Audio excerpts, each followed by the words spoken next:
In front of me is Honor 20 Lite, and let me show you how to clear browsing data on the following device. So first of all, just open the browser that you are using. In my case it's Google Chrome, then tap on More icon and select History. And here click on Clear Browsing Data, and you've got basic and advanced options here. So under basic you will find browsing history, cookies and site data, and also cached images and files. And then under advanced you've got few more, which are saved passwords, autofill from data, and site settings. So it's up to you, whichever you would like to remove, just mark those, then select time range, and it can be, for example, all time. Obviously you can pick any period of time, but I would like to make a full cleanup, so I will choose all time, and finally tap on clear data. And that's it. As you can see, it has been done.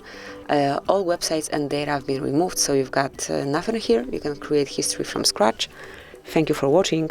Please subscribe our channel and leave the thumbs up.